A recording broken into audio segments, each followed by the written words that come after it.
जय हिंद दोस्तों। तो आज हम लोग बात करने वाले हैं वित्त विधेयक। इससे पहले वाला जो वीडियो बनाए थे उसमें हम आपको पूरा डीप में बता दिए थे धन विधेयक। आप लोग वह वीडियो नहीं देखे हैं तो वह वीडियो जाकर आप लोग अवश्य देख लीजिएगा।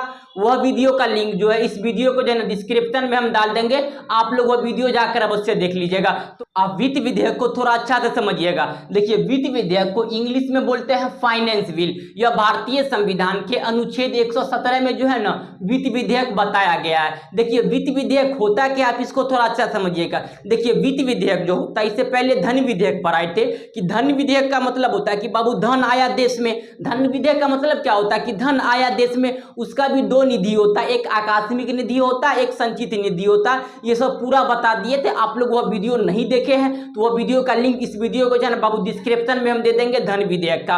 आप लोग वह वीडियो जाकर अवश्य देख लीजिएगा। देखिए, धन विधेयक का मतलब होता है कि भैया देश में पैसा आया और वही पैसा से देश के विकास के लिए कार्य होगा। जैसे कहीं स्कूल खुलवाना है, कहीं यूनिवर्सिटी खुलवाना है, कहीं कॉलेज खुलवाना है, आपका रेल का जो है बाबू सरकारी करना है, तो कोई सा भी देश के विकास के लिए जो है ना बाबू कार्य जो होगा वही क्या कहलाएगा, आपका वित्त विधेयक। धन विधेयक का मतलब होता है पैसा आया और वित्त विधेयक का मतलब होता है कि वही पैसा से देश के विकासात्मक जो भी कार्य हो रहा है वही क्या कहलाएगा, आपका वित्त विधेयक। समझे?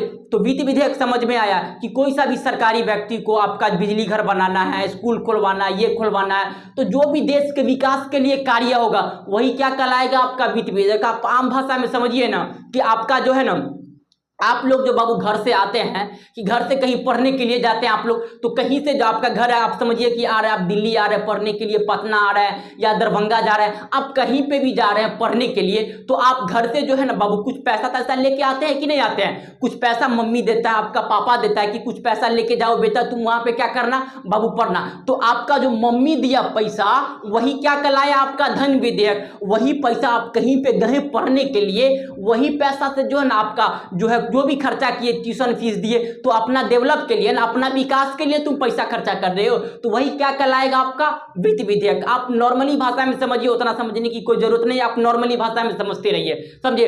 धन विधेयक का मतलब होता है कि पैसा आया और वित्त विधेयक का मतलब होता है वही पैसा से देश के विकास के लिए कोई सा भी कार्य होगा वही क्या कहलाएगा, आपका जो है ना वित्त विधेयक। तो आपको धन विधेयक पहले तो हम पूरा अच्छा से बता दिए थे, आपको वित्त विधेयक समझ में आ गया ना कि आप कहीं पे जाते हैं पढ़ने के लिए तो आपका मम्मी पिता कुछ पैसा देता है, वही धन विधेयक। वही पैसा को आप कहीं पे खर्चा करते हैं, आपका ट्यूशन फीस देते हैं या जो भी खर्चा करते हैं, तो वही क्या कहलाएगा बाबू, आपका जो है ना वित्त विधेयक। तो आपका वित्त विधेयक अच्छा तरह से समझ में आ गया। देखिए, वित्त विधेयक का जो बाबू दो प्रकार का होता है, आपका जो है ना कैटेगरी ए होता है और कैटेगरी क्या होता है बाबू, आपका बी होता है। ये सब जो आपका कोई नॉर्मली एग्जाम दीजिएगा तो नहीं पूछेगा। जैसे आप कोई अच्छा लेवल का एग्जाम दीजिए, जैसे यूपीएससी दीजिएगा, पीसीएस का कोई एग्जाम दीजिएगा, कोई आपका हाई लेवल का एग्जाम दीजिएगा, तभी यहाँ से क्वेश्चन आएगा ना। तो आप नॉर्मली भाषा में इतना ही याद रखिएगा कि धन का मतलब होता है धन आया तो धन विधेयक, उससे देश के कोई विकास के लिए कार्य हुआ, बिजली घर बना, आपका कॉलेज खुला, यूनिवर्सिटी खुला, सरकारी जो है ना आपका सभी जो है कर्मचारी को पैसा देना होता है, तो देश के विकास के लिए कोई सा भी कार्य हुआ किसमें जाएगा बाबू, आपका जो है ना वित्त विधेयक में। नॉर्मली आपके एग्जाम में तो ज्यादा पूछा जाता है जो है ना आपका वित्त विधेयक का चर्चा कहाँ है, तो याद रखिएगा अनुच्छेद 117 में। जितना से ज्यादा जो है ना आपका कंपटीशन लेवल से इससे कम ही पूछा जाता है, इतना ही पूछा जाता है वित्त विधेयक से। लेकिन आप कोई नॉर्मली अच्छा एग्जाम देते हैं जैसे पीसीएस का, यूपीएससी, बीपीएससी या आपका जो है कोई सा भी दरोगा का एग्जाम देते हैं, तो नॉर्मली यहाँ से क्वेश्चन बहुत बनता है। देखिए, कैटेगरी 1 जो है वित्त विधेयक का, ये जो है ना बाबू आपका अनुच्छेद 17A में है। ये भी जो है ना पहले राष्ट्रपति से पहले अनुमति ली जाती है। हम आपको बताए थे बाबू धन विधेयक, धन विधेयक में जो है कोई सा भी जो है ना बाबू आपका जो लाने से पहले राष्ट्रपति से पहले ही पूछ लिया जाता है। समझे कि भैया हम जा रहे हैं वित्त विधेयक को लाने के लिए या धन विधेयक को लाने के लिए, सेम टू सेम इसमें भी तो वही है, आपका राष्ट्रपति से पूर्ण अनुमति पहले ही पूछ लिया जाता है। जैसे बाबू आप एग्जाम्पल के लिए समझिए, जैसे आप कहीं पे जो है ना ऑफलाइन अपने गांव मोहल्ला के जो कोई सा भी टीचर होता है नॉर्मली लेवल का, आप गए होंगे 10वां या आपका जो 12th लेवल का कहीं पढ़ने के लिए, तो आप जाते हैं घर से, मम्मी से पहले पूछ लेते हैं या पापा से पूछ लेते हैं कि पापा जी हम जा रहे हैं स्कूल या ट्यूशन पढ़ने के लिए कहीं पे जा रहे हैं, तो आप पढ़ के आते हैं, तो क्या मम्मी आपसे पूछता है कि बबुआ तू कहाँ से आया, तो जाहिर सी बात है कि स्कूल से पढ़ के आया, ट्यूशन से पढ़ के आया, तो आप तो इतना समझते हैं ना। तो आपका जो राष्ट्रपति से पहले वो विधेयक को पूछ लिया गया है, तो इसीलिए राष्ट्रपति से पूर्ण विचार के लिए नहीं लौटा सकता है। समझे? तो आपको ये समझ में आ गया ना कि धन आपका वित्त विधेयक लाने से पहले किससे पूछा जाता है बाबू? राष्ट्रपति से पहले ही पूछ लिया जाता है कि भैया हम जा रहे हैं कहाँ के आपका जो है वित्त विधेयक लाने के लिए। तो आपको ये समझ में आ गया वित्त विधेयक को सबसे पहले जो है ना बाबू लोकसभा से शुरू किया जाता है। देखिए वित्त विधेयक का आपका कैटेगरी 1 को सबसे पहले कहां से शुरू किया जाता है? लोकसभा से। लेकिन हम धन विधेयक जो पढ़ाए थे आपका, धन विधेयक को सबसे पहले कहां से पूछा जाता है? शुरू होता है तो याद रखिएगा आपका जो है लोकसभा से। लेकिन उस पे जो है ना बाबू राज्यसभा सिर्फ 14 दिन तक ही धन विधेयक को रख सकता है। 14 दिन के बाद ऑटोमेटिकली 15वां दिन जो है धन विधेयक राज्यसभा से क्या हो जाएगा बाबू? पास हो जाएगा। ये अलग बात है कि 14 दिन में कुछ राज्यसभा को लगेगा तो वह विधेयक पे कुछ सलाह दे सकता है 14 दिन के अंदर ही। तो 15वां दिन होगा ऑटोमेटिकली क्या हो जाएगा बाबू? आपका जो है ना पास हो जाएगा।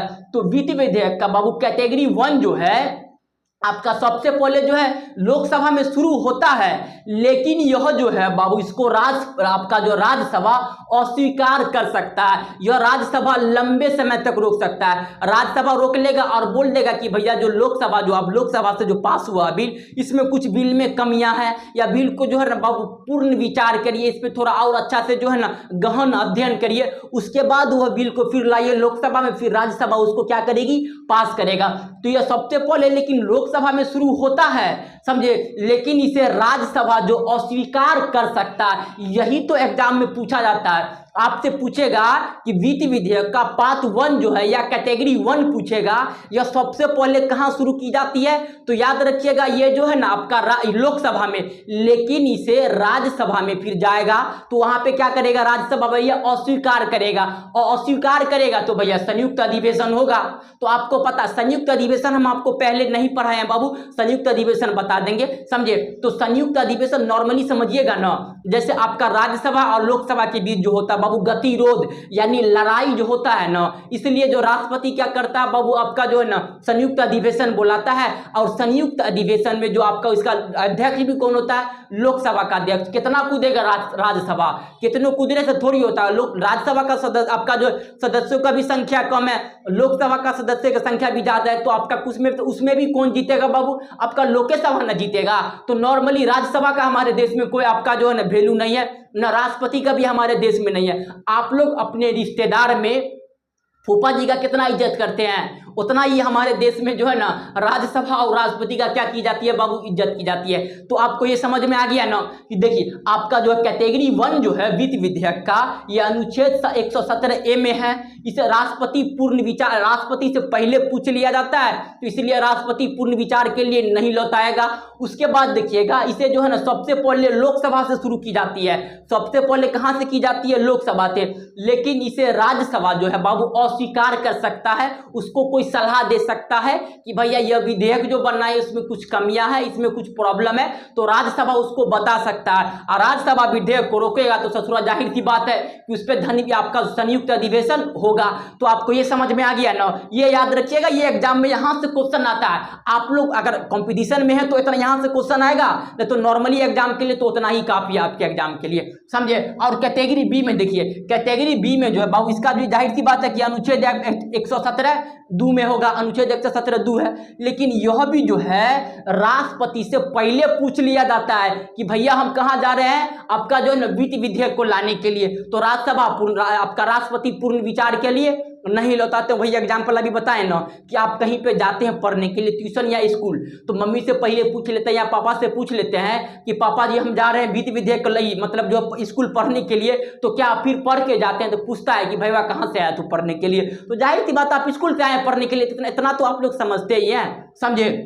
तो इतना समझ में आ गया ना कि आपका राष्ट्रपति से यह पूछा, आपका जो राष्ट्रपति से पहले पूछ लिया तो राष्ट्रपति इसे पूर्ण विचार के लिए नहीं लौटाएगा। इतना समझ में आ गया। इसे जो है ना बाबू आपका दोनों सदन में से पहले राज्यसभा में भेज सकता है, पहले लोकसभा में भेज सकते हैं, समझे? आपका जो है कैटेगरी बी को, समझे? लेकिन कैटेगरी ए में देखिए इसे सबसे पहले लोकसभा में शुरू करना था, लेकिन कैटेगरी आपका जो है ना बी को राज्यसभा से भी शुरू कर सकते हैं और लोकसभा से भी क्या कर सकते हैं बाबू, शुरू कर सकते हैं। कहीं पे भी जाएगा तो पहले उसमें प्रस्तुत की जाएगी, उसके बाद चर्चा होगा, उसके बाद क्या होता है बाबू, मतदान होता है, उसके बाद वहां से वो विधेयक क्या हो जाती है, आपका जो है ना पारित हो जाती है, समझे। लेकिन आपका जो है नॉर्मली देखिएगा तो आपका वित्त विधेयक का पातु या कोई सा भी सदन से आप राज्यसभा से भी स्टार्ट कर सकते हैं, लोकसभा से भी स्टार्ट करते हैं, राज्यसभा से करिए या लोकसभा से करिए, उसके बाद तो जो लेकिन करना कहाँ होगा, दोनों में होगा। वैसे धन विधेयक बताए थे आप लोकसभा से करिए या राज्यसभा से करिए। ये अलग बात है कि धन विधेयक को राज्यसभा जो है ना बाबू 14 दिन तक रुक सकता है, लेकिन जाता तो है राज्यसभा के पास, समझे। राज्यसभा के पास तो जाता तो है, कुछ ही दिन के लिए जाता है, लेकिन जाता तो है ना। तो कोई सा भी विधेयक को नॉर्मली दोनों सदन में होना पड़ता है। तो आपका पहला सदन में आपका प्रस्तुत होगा, चर्चा होगा, मतदान होगा, वहां से वो जो है ना बाबू आपका जो है ना पारित किया जाएगा। तो आपको ये समझ में आ गया ना कि कोई सा भी आपका जो है ना विधेयक यानी वित्त विधेयक का पार्ट 2 को कोई सा भी सदन से क्या कर सकते हैं बाबू, स्टार्ट यानी शुरू कर सकते हैं। पहले लोकसभा से भी कर दीजिए या पहले राज्यसभा से कर, लेकिन कैटेगरी 1 को सबसे पहले कहां शुरू की जाती है, आपका याद रखिएगा ये जो है ना आपका लोकसभा से। इस पे जाहिर सी बात है कि राज्यसभा अस्वीकार कर सकता है, समझे। उसके बाद देखिएगा इसको भी राज्यसभा जो है ना बाबू अस्वीकार कर देगा।